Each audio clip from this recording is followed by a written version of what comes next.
আমাদের সাথে কোনো দুশ্মনীও নাই। অনুরোধ জানাচ্ছি আমি সবার জড়ি উপজেলা সবার কাছে, ছোট বড় সবাই যেন ইজারা নেন আপনারা এই কয়লাঘাট ব্রিজ হতে শিলুয়ার খেয়াঘাট। এর পূর্বে অনেকগুলো আন্দোলন বা মানববন্ধন হয়েছিল, যদিও গত 15 বছর আওয়াজ রাইজ করা যায় নাই বলে আমরা ঠিকমতো পৌঁছাতে পারি নাই। তারপর গত 5ই সেপ্টেম্বর মানববন্ধনের মাধ্যমে আমরা প্রায় ভূমি মন্ত্রণালয় পর্যন্ত আমাদের এই আওয়াজটা পৌঁছেছি। ঠিক এতটা সময় নেই যে আমরা পাহারা দেব 24 ঘন্টা।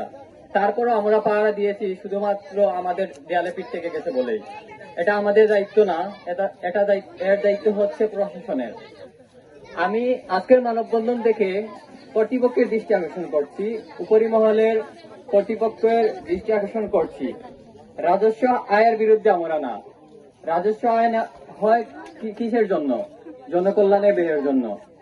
আর সেই রাজস্ব আয় যদি হয় জন দুর্ভোগের কারণ, সেটা কখনো রাষ্ট্রের স্বার্থ হাসিল হয় না। অনেক ইউনিভার্সিটির শিক্ষার্থীরা আজকে এসে উপস্থিত হয়েছেন। আমরা কৃতজ্ঞতা জ্ঞাপন করছি আজকের এই মানববন্ধনে অংশগ্রহণ করে এই এলাকার ভুক্তভোগী মানুষের পাশে এসে দাঁড়ানোর জন্য সবাইকে আমি বিশেষ করে কৃতজ্ঞতা জ্ঞাপন করছি। সুদূর মৌলভীবাজার থেকে শ্রমিক কল্যাণ ফেডারেশনের দায়িত্বশীল বৃন্দ এসে উপস্থিত হয়েছেন।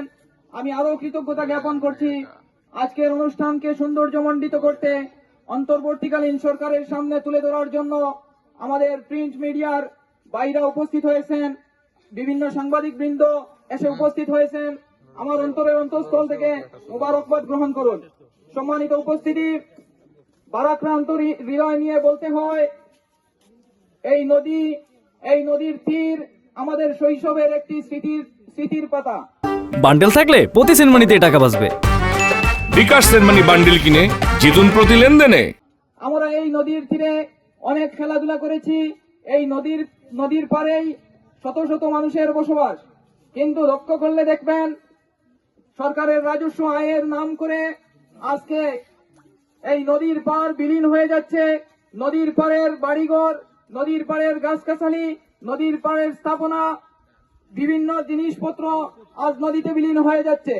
আমরা বক্তব্যের শুরুতে আমি প্রথমেই বলে দিতে চাই, আমাদের এই আন্দোলন কখনো সরকারের বিরুদ্ধে নয়, আমাদের এই আন্দোলন কোনো ব্যক্তির বিরুদ্ধে নয়, আমরা কোনো নির্দিষ্ট কোনো দলের পিছনে এই কথাগুলো বলছি না। আজ এই এলাকার মানুষ, আপনারা যদি লক্ষ্য করেন, বিগত 8 থেকে 10 বছর যাবৎ খেয়াঘাট ব্রিজ থেকে কয়লার ঘাট ব্রিজের মধ্যে ওভারে বালু তোলা হতো। আমরা সবাই জানতাম মাত্র 100 গজ পরে থেকে তারা বালু তুলতে পারবে। কিন্তু যখন আমরা এটার প্রতিবাদ করতে গেলাম, যখন আমরা এটা নিয়ে জেলা প্রশাসকের কার্যালয়ে উপস্থিত হলাম, যখন আমরা এই বিষয় নিয়ে আরো একটু ঘাটাঘাটি করতে গেলাম, তখন দেখতে পেলাম আসলে এই নিয়ম এবং বিধিমালা অনুযায়ী বালির ইজারা যারা আনবেন ওনারা 1 কিলোমিটারের ভিতরে বালু তুলতে পারবেন না।